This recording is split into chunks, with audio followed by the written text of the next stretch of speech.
नमस्कार दोस्तों, मैं हूं नीलम सिंह। आप देख रहे हैं नेताजी.लाइव। नेताजी.लाइव के माध्यम से हमारी ये कोशिश होती है कि हम आप तक आपके पसंदीदा नेताओं के दिए गए वक्तव्य और भाषण को आप तक पहुंचाएं, वो भी असंपादित। आइए आज की इस कड़ी में देखते हैं विभिन्न विषयों पर अपने क्या वक्तव्य दे रहे हैं छत्तीसगढ़ के वर्तमान मुख्यमंत्री भूपेश बघेल।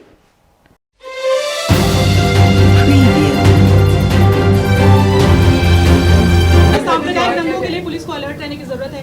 चुनाव का समय है, आपको वो अनुभव नहीं था, लेकिन अब भारतीय जनता पार्टी जिस प्रकार से देखा, डबल इंजन की सरकार हरियाणा में, डबल इंजन की सरकार मणिपुर में, किस प्रकार से लोग जल रहे हैं, तो ये जो नफरत के जो राजनीति करते हैं, यदि दिमाग में लगातार आक्रोश भरते रहेंगे तो जवान ने जिस प्रकार से अपने अधिकारी को गोली मार दिया, उसके बाद 3 लोगों को और गोली मारा, तो ये कोई 1-2 दिन की प्रक्रिया नहीं है। लगातार आप नफरत जहर आप लोगों के दिलो दिमाग में डालने का काम कर रहे हैं, तो एक दिन स्थिति आती है कि आपको संभालता नहीं। और इसीलिए राहुल जी ने कहा कि पूरे देश में केरोसिन छिड़का जा चुका है, केवल एक माचिस की तीली लगाने की ज़रूरत है। और वो जो बात उन्होंने कही थी, आज वो सच साबित होते दिखाई दे रहा है। जगह जगह जहाँ नहीं हो रहे थे, कभी हरियाणा में कभी नहीं हुआ था, वहाँ दंगे हो गए। जिस मणिपुर जल रहा है, लेकिन ये तो ऐसा है कि रोम जल रहा है, नीरू बंसी बजा रहा है। स्थिति इनकी यही है और ये लोग दुखी नहीं होते। यदि इस प्रकार से दंगे होते हैं, लोगों की जानें चली जाती है, घर किसी जान माल का नुकसान होता है, तो ये लोग खुश होते हैं, क्योंकि नफरत के आधार पर राजनीति करते हैं। तो नफरत के आधार पर राजनीति करेंगे तो जितना इस प्रकार से हिंसक घटनाएं होंगी, ये लोग उतने ही ज़्यादा प्रसन्न होंगे, क्योंकि उनके मनसा के अनुरूप ये काम हो रहा है। ये लोग प्रेम की बात कभी नहीं करते, भाईचारा की बात कभी नहीं करते, मिलजुल के चलने की बात कभी नहीं करते। 1 लाख मीट्रिक टन चावल खरीदने का निर्णय क्या ये राज्य सरकार का दबाव माना जाए, जिस प्रकार से 100% धान खरीद रही किसानों का, तो ये केंद्र इसकी स्थिति ये है। देखिए, जब हम लोग झोली फैला के गए थे, तब हमारा चावल नहीं खरीदे थे, 23 लाख खरीदे थे, फिर 26 लाख किए, कितना 31 लाख किए, ऐसा करके आज पूरी दुनिया में चावल और गेहूं की कमी हो रही है। अब खबरों में तो ये भी पता चला है कि अब गेहूं निर्यात करेंगे। चावल पे जो गैर बासमती चावल है, उस पर प्रतिबंध लगा दिया गया है। तो दुनिया में बहुत डिमांड है गैर बासमती चावल की।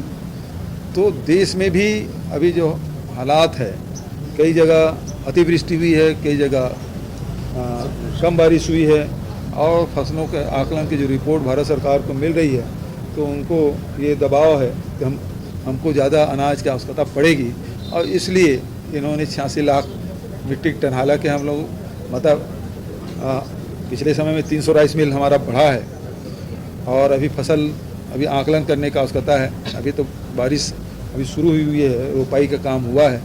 अब हमारे यहाँ कितना चावल उत्पादन होगा, जितना हम लोग खरीदी के लक्ष्य रखे हैं 20 क्विंटल में, उसके बाद ही पूर्ति हो पाएगी कि नहीं हो पाएगी हम लोग कह नहीं सकते। लेकिन ये अंतर्राष्ट्रीय हालात के दबाव के चलते फैसला है। नरेंद्र मोदी छत्तीसगढ़ के नेताओं के साथ बैठक कर रहे हैं, टिप्स दे रहे हैं, क्या लगता है आने वाले दिनों में कुछ काम आएगा? बुलाया है, इसका मतलब ये है कि अब ये 11 जो सांसद है ना, 11 में से 9 सांसद उसके जीते हैं। अब अगले लोकसभा में उनको मौका नहीं मिलना है, इसलिए पहले से बुला के बिठा के चाय पिला दिए।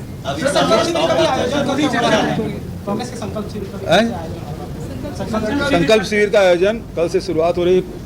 विकास उपाध्याय जी के क्षेत्र पश्चिम, रायपुर पश्चिम से इसकी शुरुआत होगी, और लगातार सभी विधानसभा में 90 विधानसभा में करने का हमारा कार्यक्रम है। और सभी जगह हमारे सीनियर लीडर भी जाएंगे और प्रशिक्षक लोग भी जाएंगे। पिछले समय का हमारा अनुभव बहुत अच्छा है, और सभी जगह हम लोग पिछले समय 85 विधानसभा कर पाए थे, और इस समय भी उसको पूरे प्रदेश में हम लोग करने का फैसला पीसीसी ने लिया है, और इस कार्यक्रम को बहुत तेज़ी से करने का आवश्यकता है।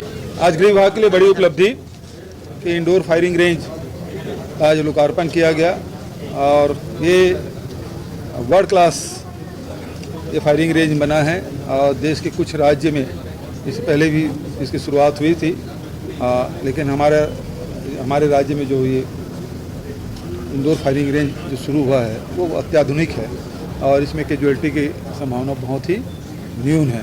और उसके साथ साथ 150 बोलेरो की, स्कूटी की, और साथ ही ट्रांजिट हॉस्टल और थानों के लोकार्पण वर्चुअली किया गया। जैसे हमारे जवानों को, अधिकारियों को सुविधाएं मिलेगी, तो उतने ही मुस्तैदी से क्राइम रोकने में सफल होंगे। बहुत देर कर दिया उन्होंने। वो तो भानु प्रतापपुर चुनाव में ही कैंडिडेट खड़ा कर लिए थे, तो वैसे भी जो आदमी पार्टी के खिलाफ में काम करता वैसे ही अपने आप निष्कासित हो जाता, इस्तीफा देने की जरूरत ही नहीं थी उसको। पहले ही पार्टी विरोधी गतिविधि में वो संलिप्त थे और वो भारतीय जनता पार्टी के हाथ से खेल रहे हैं, वो शुरू से हमको मालूम है। उनकी बैठकें भी हो रही है और लगातार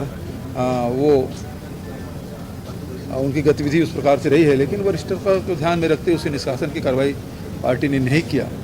लेकिन वो कितने बार दल बदल चुके हैं, ये पहले निकाल देते तो अभी तक हो सकता है एक और दल बदलने की स्थिति आ जाती है। केंद्रीय गृह मंत्री अमित शाह ने राहुल गांधी को लेकर कहा है कि 13 बार वो राजनीति में लॉन्च हुआ है और हर बार विफल रहे।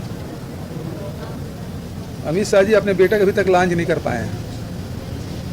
राहुल गांधी जी 4 बार सांसद हो चुके हैं। आप जितनी बार रोकने की कोशिश करेंगे राहुल जी और उतनी तेजी से आगे बढ़ेंगे और उसे लॉन्च करने की ज़रूरत नहीं है। गांधी नेहरू परिवार है, वो देश के लिए हमेशा जिए हैं और देश के लिए कुर्बानियाँ दी है। और उस परिवार के बारे में अमित शाह जी आज गृह मंत्री हैं, कल क्या थे सब जानते हैं। आपने देखा क्या कह रहे थे छत्तीसगढ़ के वर्तमान मुख्यमंत्री भूपेश बघेल। इसी तरह हमारे चैनल में बने रहने के लिए चैनल को लाइक करें, शेयर करें और सब्सक्राइब करें। नमस्कार।